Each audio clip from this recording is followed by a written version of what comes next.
December 7, 1916. Gravesend, Kent, England. The familiar creak of the front gate at the Campbell family home broke the winter silence as a figure in a worn British Army uniform approached the door. Captain Robert Campbell, prisoner of war number 4847 from Magdeburg camp, had traveled nearly 1,000 miles across enemy territory to keep an appointment with death, not his own, but his mother's. In his breast pocket, folded carefully beside his identification papers, lay the most extraordinary document of the Great War, a personal parole signed by Kaiser Wilhelm II himself, granting temporary freedom to a British officer on nothing more than his word of honor to return to captivity. The story of Captain Robert Campbell represents perhaps the most remarkable intersection of military honor, human compassion, and the strange chivalric codes that occasionally pierced through the industrial brutality of the First World War. In an age when 10 million civilians and servicemen would be captured and interned between 1914 and 1918, when nearly 16% of all Russians mobilized would end up as prisoners, and when the very nature of warfare was transforming from gentlemen's conflicts to mechanized slaughter, Campbell's temporary release stands as a singular testament to the persistence of older military traditions, even amid unprecedented carnage. To understand the extraordinary nature of Campbell's parole, one must first grasp the context of his capture and the broader prisoner of war experience during the Great War. Robert Campbell had begun his military career in 1903 at the age of 18, serving with distinction in the British Army for over a decade before the outbreak of hostilities. When Britain declared war on Germany in July 1914, Campbell was already a seasoned officer with the 1st Battalion, East Surrey Regiment, part of the British Expeditionary Force that would soon cross the Channel to face the German advance through Belgium and into France. The early weeks of August 1914 would prove catastrophic for the British forces. The German army, executing the modified Schlieffen Plan, swept through Belgium with devastating efficiency, forcing the small British Expeditionary Force into a series of desperate defensive actions. It was during one of these early engagements near the Mont-Condé Canal in the northwest of France that 29-year-old Captain Campbell's war came to an abrupt and violent end. The German attack that overwhelmed his position left him seriously wounded and unconscious among the dead and dying of his regiment. Campbell's capture exemplified the brutal reality of surrender during the Great War. Unlike the romanticized notions of honorable defeat that had characterized earlier conflicts, the industrial nature of World War I meant that the journey from battlefield to prisoner of war camp was often as deadly as combat itself. The Hague Conventions had established clear rules forbidding the killing of prisoners, and military leaders on both sides understood that maintaining a reputation for humane treatment encouraged enemy soldiers to surrender rather than fight to the death. However, the deep hatred that had developed between opposing forces, fueled by propaganda and the unprecedented scale of casualties, meant that the protection of prisoners was far from guaranteed. Wartime propaganda films, such as the famous 1916 British documentary about the Battle of the Somme, and aerial leaflets dropped over enemy lines, promoted the taking of prisoners and claimed excellent conditions in prisoner of war camps. Yet numerous accounts survive of soldiers killing and abusing captives, creating a powerful deterrent to surrender. Reports of atrocities, whether real or embellished by propaganda, circulated widely among the troops, making the decision to surrender a calculated risk that many preferred not to take. For those who did surrender, there was no uniform protocol. Men in captured positions would emerge from their trenches with hands raised, sometimes clutching photographs of wives and children in desperate hopes of clemency. The trek from the front lines to established prisoner of war camps proved particularly grueling, with many captives dying shortly after being taken. Disease, exhaustion, inadequate medical care, and sometimes deliberate brutality claimed thousands of lives during these forced marches across war-torn Europe. Campbell, however, was fortunate in several respects. His serious injuries meant immediate medical attention at a German military hospital in Cologne, where his life was saved by enemy doctors who treated him according to the professional medical standards that transcended national boundaries. The fact that he was an officer also worked in his favor, as the traditional military hierarchy maintained certain privileges even in captivity. Officers were generally accorded better treatment than enlisted men, a reflection of the gentleman's agreement that still governed much of military conduct despite the war's increasingly democratic and industrial character. After recovering from his wounds, Campbell was transferred to the Magdeburg prisoner of war camp in Germany, where he would spend the next 2 years of his life. Magdeburg, like other German POW facilities, operated under the scrutiny of neutral international inspectors following 1915. Initially, American officials conducted these inspections, but after the United States entered the war in 1917, Dutch and Swiss representatives took over the monitoring role. These inspections helped ensure that the camps maintained at least minimal standards of hygiene, nutrition, and medical care, though conditions varied widely depending on local commanders, available resources, and the broader military situation. The survival statistics for British prisoners in German camps tell a complex story of both brutality and restraint. Of the 177,533 British and colonial troops held in German facilities, 11,178 did not survive their captivity, a death rate of approximately 6.7%. While tragic, this figure was actually lower than the casualty rates experienced by British soldiers in the trenches, suggesting that once a prisoner reached an established camp, his chances of survival improved significantly compared to active combat. However, malnutrition and disease remained constant threats, and the psychological toll of indefinite imprisonment wore heavily on men accustomed to active military life. Campbell's experience at Magdeburg reflected the particular status accorded to captured officers. Under the prevailing military codes, an officer could sometimes be allowed to give his word as a gentleman that he would not attempt escape in exchange for certain privileges, such as unescorted walks outside the camp perimeter. This system of parole, derived from the French word for word or promise, represented one of the last vestiges of the aristocratic military traditions that had governed European warfare for centuries. It was within this context of military honor and personal integrity that Campbell received the devastating news from home in late 1916. His mother, Louise Campbell, was dying of terminal cancer, and family communications suggested that her time was extremely limited. For any son, such news would be heartbreaking. For a prisoner of war held hundreds of miles from home with no prospect of release until the war's end, it represented a particularly cruel form of torture. What happened next defies the conventional understanding of World War I as a conflict that had abandoned all pretense of chivalric conduct. Captain Campbell, drawing upon the traditions of military correspondence that allowed prisoners to communicate with enemy commanders on matters of honor, wrote directly to Kaiser Wilhelm II. The letter, composed in the stark confines of his barracks at Magdeburg, represented an extraordinary gamble, an appeal from one soldier to another, transcending the boundaries of nationality and allegiance in the name of filial duty and human compassion. The content of Campbell's letter, while not preserved in its entirety, clearly articulated his desperate desire to see his dying mother one final time. More importantly, it offered something that no military commander could compel: Campbell's personal word of honor that he would return to captivity after visiting his family. This promise, given freely and without coercion, represented the ultimate expression of the military honor code that still held sway among professional officers despite the war's increasingly brutal character. Kaiser Wilhelm II's decision to grant Campbell's request stands as one of the most remarkable acts of individual clemency in the entire war. The German emperor, himself a product of the European military aristocracy that valued personal honor above national advantage, recognized in Campbell's plea an appeal to principles that transcended the immediate demands of warfare. The Kaiser's approval came with strict conditions. Campbell would be granted exactly 2 weeks of leave, during which time he was expected to conduct himself as an officer and gentleman, avoiding any activities that might compromise German military interests. Most crucially, he was required to return to Magdeburg at the conclusion of his visit, relying solely on his personal integrity to ensure compliance. The practical arrangements for Campbell's journey home remain largely lost to history, though it is believed he traveled through the Netherlands before taking a boat across the Channel to Kent.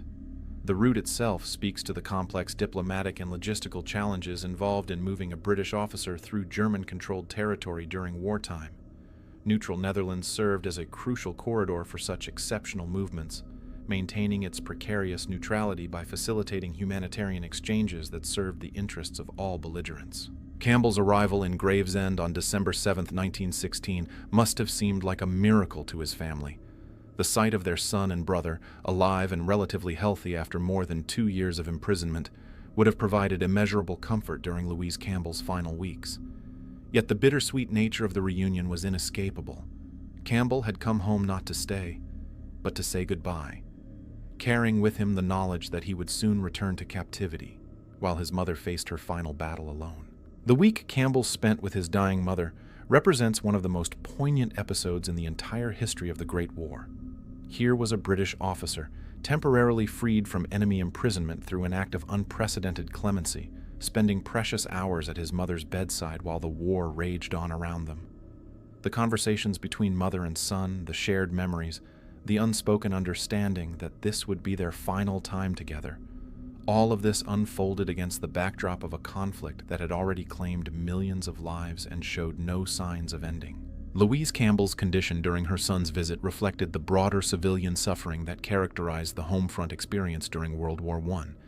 Cancer, like many diseases, became more deadly during wartime, as medical resources were diverted to military needs and civilian nutrition declined due to food shortages and rationing. The fact that Campbell could do nothing to save his mother despite his temporary freedom added another layer of tragedy to an already heartbreaking situation.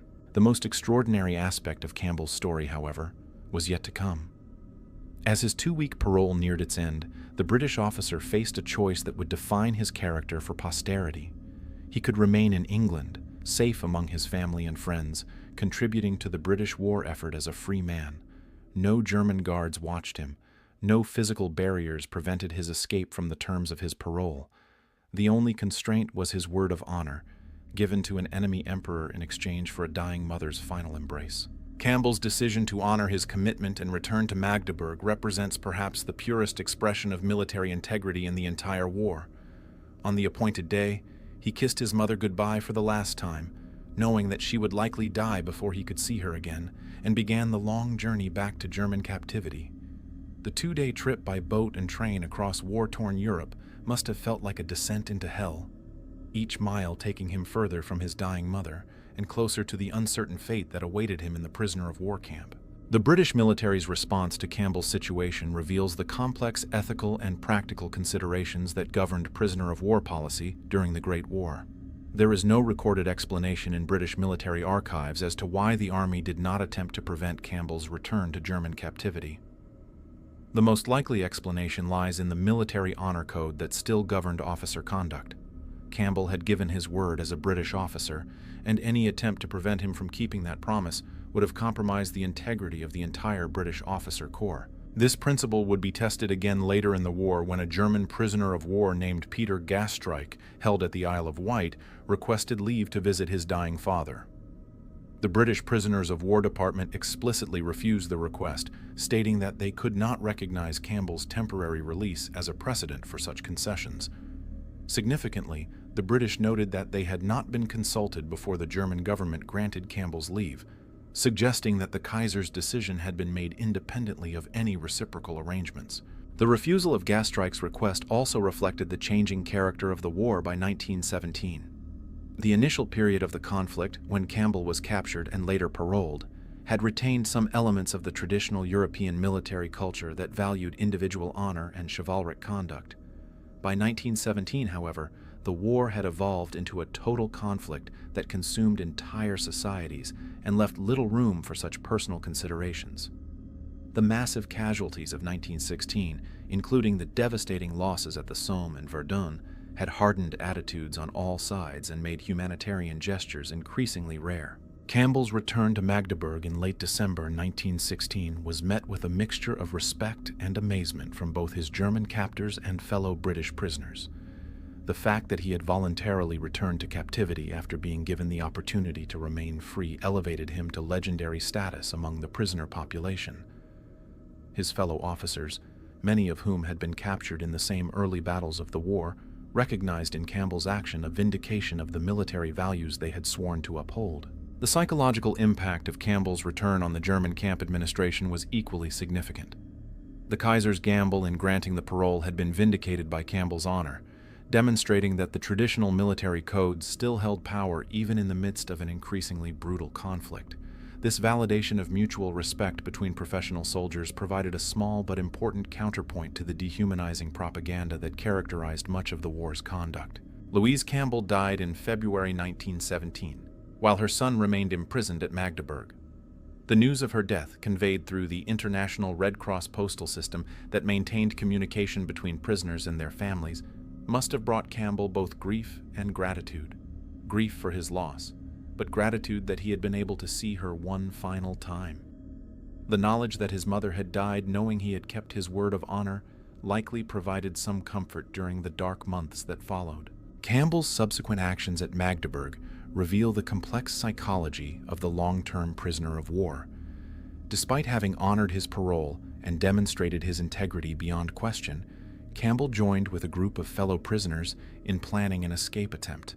Over 9 months, they painstakingly dug a tunnel beneath the camp perimeter, working in shifts and disposing of soil with the ingenuity that characterized prisoner of war camps throughout the conflict. The escape attempt, while ultimately unsuccessful, served multiple purposes beyond the obvious goal of regaining freedom. For professional soldiers accustomed to active duty, the planning and execution of escape attempts provided a sense of purpose and military activity that helped maintain morale and mental health. The fact that Campbell participated in this effort, despite having already demonstrated his honor through his voluntary return, suggests that he viewed escape attempts as a legitimate military duty that did not conflict with his earlier parole agreement. The tunnel was completed successfully, and Campbell's group managed to break out of Magdeburg under cover of darkness. Their freedom, however, was short-lived. German patrols, alerted by the discovery of the tunnel, tracked the escapees across the countryside and recaptured them near the Dutch border. The proximity to neutral territory must have made their recapture particularly frustrating, as freedom lay just miles away when they were apprehended. The German response to the escape attempt reflected the complex relationship between captors and prisoners that had developed over the course of the war.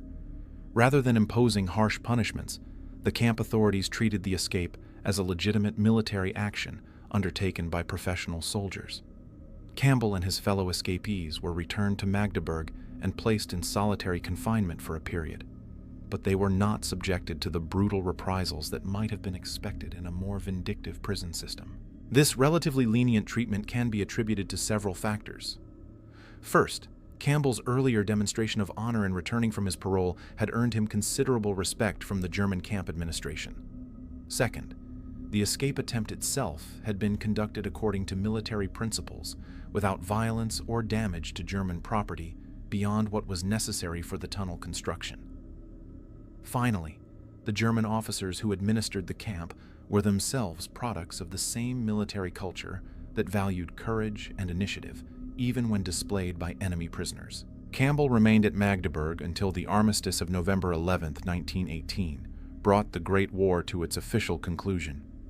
His release, along with that of thousands of other Allied prisoners, marked the end of nearly 4.5 years of captivity that had begun with his wounding near the Mons Condé Canal in August 1914. The man who walked out of Magdeburg in late 1918 had been transformed by his experiences.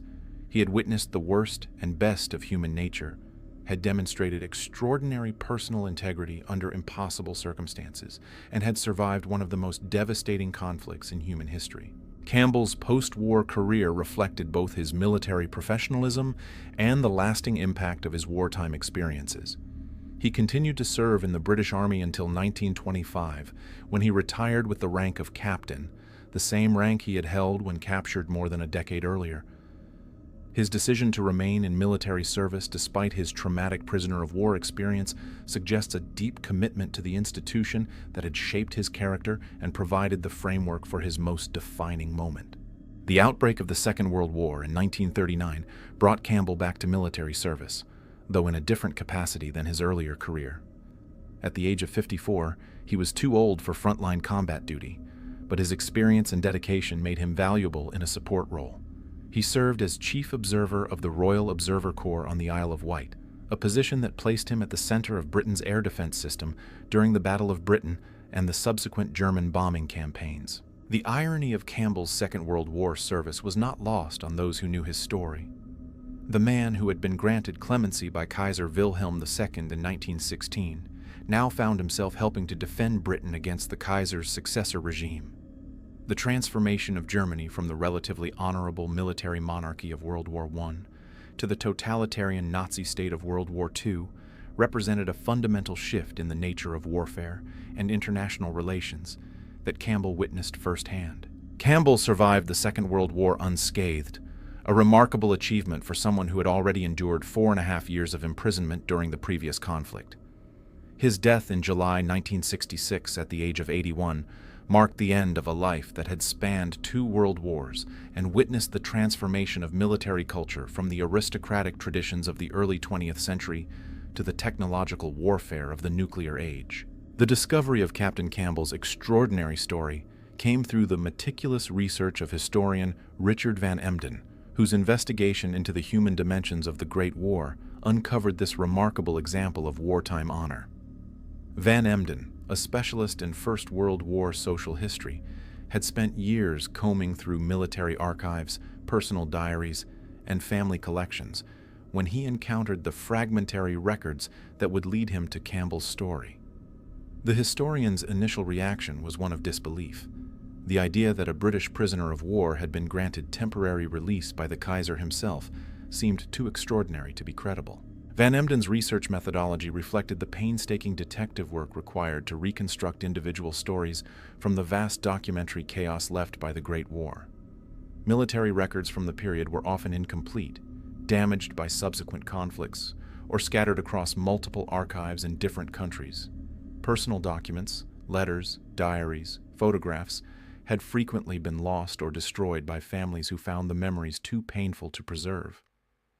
The fact that Campbell's story survived at all was largely due to the preservation of German military records that documented the unusual parole arrangement. The historian's investigation revealed that Campbell's case was indeed totally unique in his extensive research into prisoner of war experiences during World War I. Van Emden had examined thousands of individual cases, ranging from the mass surrenders of 1918 to the small-scale captures that characterized the early months of the war, and had found no parallel to Campbell's temporary release. This uniqueness was not merely a matter of statistical rarity. It represented a fundamental departure from the established protocols that governed prisoner of war administration on both sides of the conflict. The administrative machinery that processed the millions of prisoners taken during the Great War was a vast bureaucratic enterprise that left little room for individual consideration. German prisoner of war camps held approximately 2.5 million Allied soldiers at various times during the conflict, while Allied facilities contained roughly 720,000 German and Austrian prisoners. The sheer scale of this operation required standardized procedures that could be applied uniformly across hundreds of facilities scattered throughout Europe. Campbell's case represented a dramatic exception to this systematic approach, requiring personal intervention at the highest levels of the German command structure. Van Emden's research into the broader context of prisoner exchanges and paroles during World War I revealed the complex diplomatic and military considerations that normally governed such arrangements. Prisoner exchanges were typically conducted on a large scale, involving hundreds or thousands of individuals and requiring extensive negotiations between opposing governments. These exchanges usually focused on wounded or sick prisoners who were unlikely to return to active combat, or on specific categories of personnel such as medical staff who were protected under international law.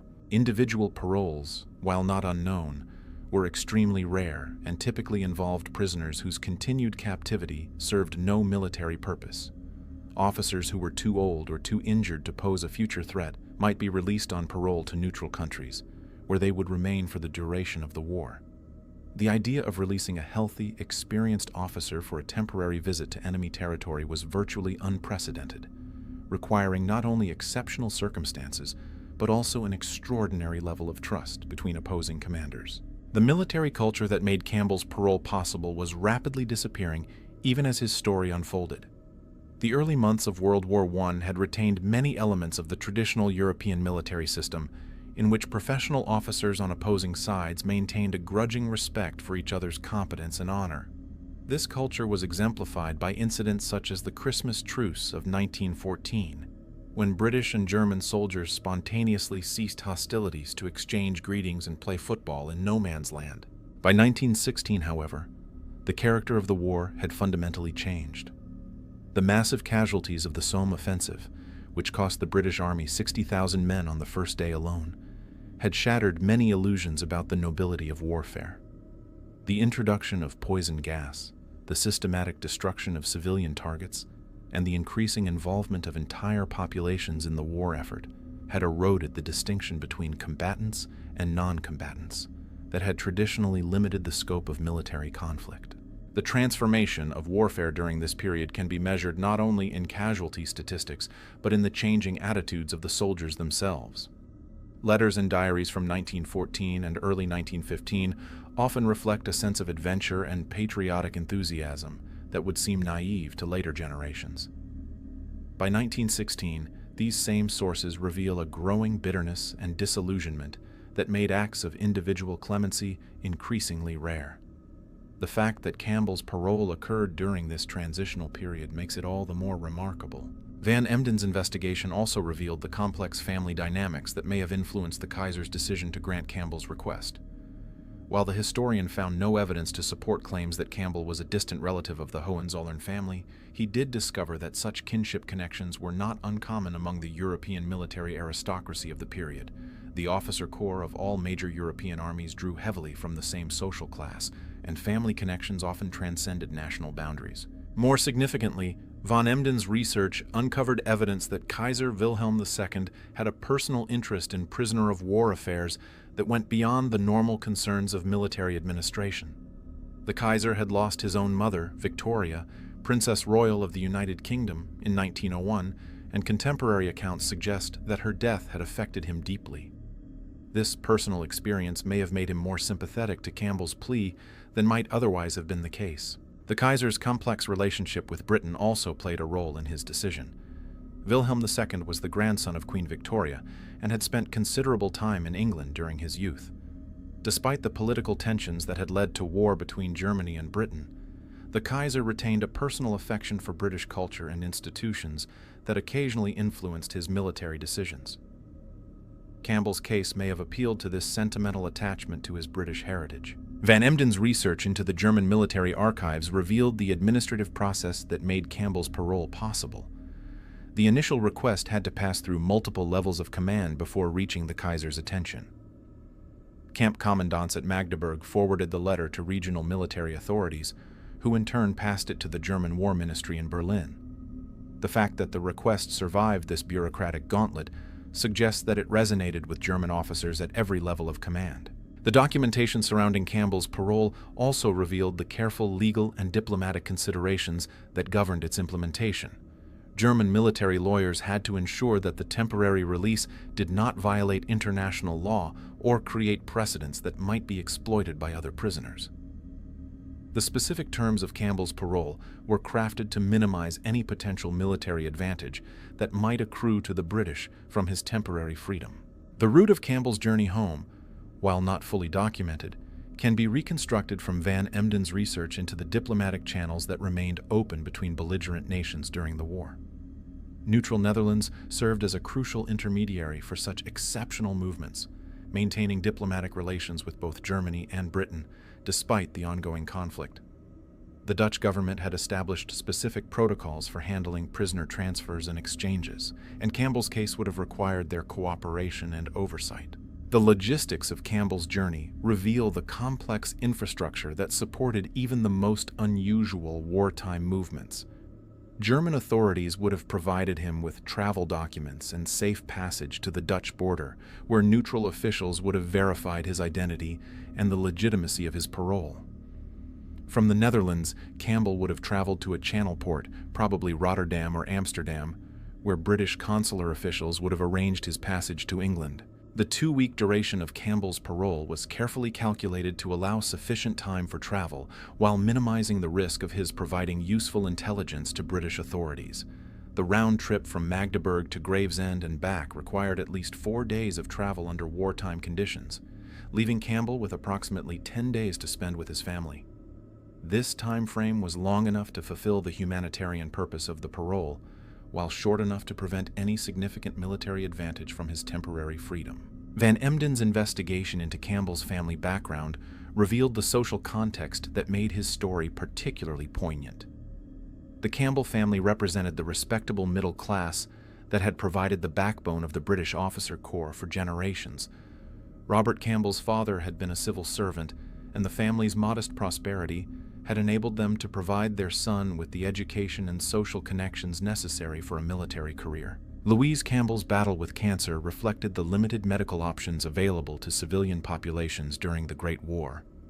The disease that was killing her would have been difficult to treat under the best of circumstances, but wartime shortages of medical supplies and personnel made effective treatment virtually impossible. The fact that her son's temporary presence could provide comfort but not cure added a tragic dimension to an already heartbreaking situation. The broader implications of Campbell's story extend far beyond the individual circumstances of his case. Van Emden's research revealed that the treatment of prisoners of war during World War I varied dramatically depending on nationality, rank, and the specific circumstances of capture. British and German prisoners generally received better treatment than those from other nations, partly due to the reciprocal arrangements that both countries maintained for the protection of their captured personnel. The survival rates for prisoners of different nationalities tell a sobering story of the war's unequal impact.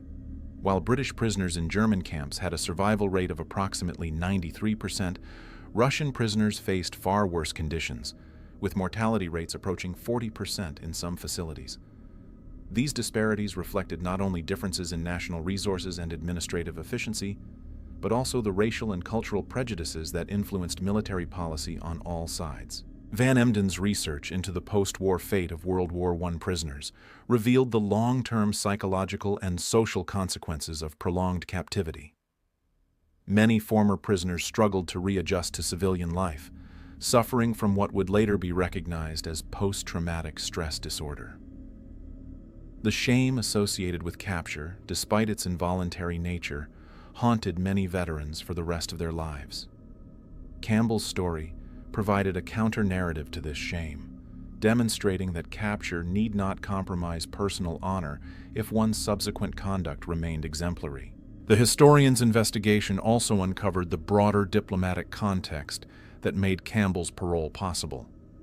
By late 1916, both Germany and Britain were beginning to explore the possibility of a negotiated peace, and gestures of mutual respect between military professionals served important symbolic functions in these tentative diplomatic overtures. Campbell's case demonstrated that despite the war's increasing brutality, the fundamental humanity that connected soldiers on opposing sides had not been entirely extinguished. The failure of these peace initiatives, culminating in the resumption of unrestricted submarine warfare by Germany in early 1917, makes Campbell's story all the more poignant. His parole occurred during one of the last periods when such gestures of individual clemency were possible. The entry of the United States into the war in April 1917 transformed the conflict into a truly global struggle that left little room for the personal considerations that had made the Kaiser's decision possible. Van Emden's research methodology also illuminated the challenges facing historians who attempt to reconstruct individual experiences from the documentary fragments left by major conflicts. Military records, while extensive, typically focus on unit actions and strategic decisions rather than personal stories. The survival of Campbell's story required the convergence of multiple documentary sources: German military archives that recorded the unusual parole arrangement, British family records that preserved the personal details of his visit home, and International Red Cross files that documented his mother's death and its impact on his subsequent imprisonment. The historian's work revealed that Campbell's case was not entirely without precedent in the broader context of European military history. During the Napoleonic Wars, similar arrangements had occasionally been made for officers of particular distinction or in exceptional circumstances. However, the scale and industrial nature of World War I had largely eliminated such personal considerations from military administration. Campbell's parole represented a throwback to an earlier era of warfare when individual honor and personal relationships between professional soldiers could still influence the conduct of military operations. The documentation surrounding Campbell's escape attempt after his return to Magdeburg provides additional insight into the complex psychology of the long-term prisoner. Van Emden's research revealed that escape attempts served multiple functions beyond the obvious goal of regaining freedom. They provided prisoners with a sense of purpose and military activity that helped maintain morale and mental health during prolonged captivity. They also served as a form of resistance that allowed captured soldiers to continue their military service even while imprisoned. The 9-month tunnel project that Campbell and his fellow prisoners undertook represented a remarkable feat of engineering and organization under extremely difficult circumstances. Working with improvised tools and disposing of excavated soil without detection required careful planning and flawless execution. The fact that they successfully completed the tunnel and escaped the camp, even though they were ultimately recaptured, demonstrated the persistence of military professionalism and initiative despite years of imprisonment. Van Emden's investigation into the German response to Campbell's escape attempt revealed the complex relationship between captors and prisoners that had developed over the course of the war. The relatively lenient treatment accorded to the escapees reflected not only Campbell's earlier demonstration of honor, but also the mutual respect that had developed between professional soldiers on opposing sides. German officers who administered prisoner-of-war camps were themselves products of the same military culture that valued courage and initiative, even when displayed by enemy prisoners. The historian's research also uncovered evidence of the broader prisoner-of-war community that had developed at Magdeburg and other long-term facilities. Prisoners organized educational programs, theatrical performances, and sporting competitions that helped maintain morale and provide structure to their daily lives. These activities created a parallel society within the camps that preserved many elements of military culture while adapting to the unique circumstances of prolonged captivity. Campbell's role within this prisoner community appears to have been significant, though the documentary evidence is fragmentary. His voluntary return from parole had elevated him to legendary status among his fellow prisoners, and his subsequent participation in the escape attempt demonstrated that his honor did not preclude legitimate military resistance. This combination of integrity and initiative made him a natural leader within the prisoner hierarchy that developed in long-term camps. The broader historical significance of Campbell's story extends beyond its value as an individual narrative of honor and sacrifice. Van Emden's research revealed that such exceptional cases provide crucial insights into the values and assumptions that governed military culture during the transition from traditional to modern warfare. Campbell's parole was possible because both he and Kaiser Wilhelm II shared a common understanding of military honor that transcended national boundaries and political differences. This shared military culture was rapidly disappearing even as Campbell's story unfolded. The massive casualties and industrial scale of World War I were creating new forms of military organization and new concepts of military duty that left little room for individual considerations. The professional officer corps that had dominated European armies for centuries was being supplemented and eventually replaced by citizen soldiers whose primary loyalty was to their nation rather than to an international military caste. Van Emden's investigation into the post-war careers of other prisoners from Magdeburg revealed the diverse ways in which the experience of prolonged captivity affected individual lives. Some former prisoners struggled with psychological trauma that prevented them from resuming normal civilian or military careers. Others, like Campbell, seemed to emerge from their imprisonment with their fundamental character intact and their commitment to military service undiminished.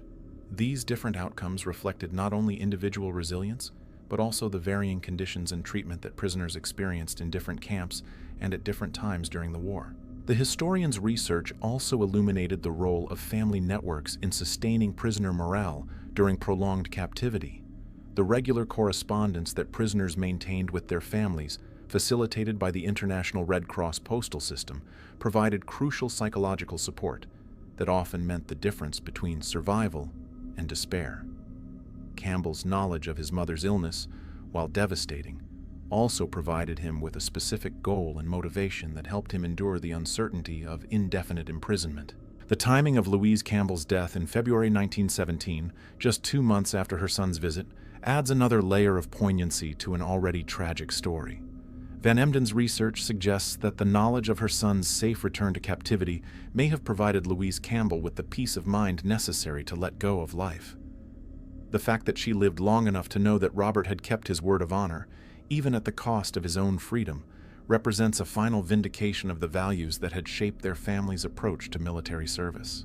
The broader context of civilian suffering during World War I makes Louise Campbell's individual tragedy representative of millions of similar losses. The war's impact on non-combatant populations was unprecedented in its scope and intensity. Food shortages, medical supply disruptions, and the diversion of resources to military purposes created conditions that made diseases like cancer far more deadly than they would have been in peacetime. The fact that Campbell could do nothing to save his mother, despite his temporary freedom, reflected the helplessness that characterized the civilian experience throughout the conflict. Van Emden's research into the administrative aftermath of Campbell's parole revealed the careful documentation that German authorities maintained regarding this exceptional case. Military bureaucrats were acutely aware that they were creating a precedent that might be cited in future requests for similar treatment.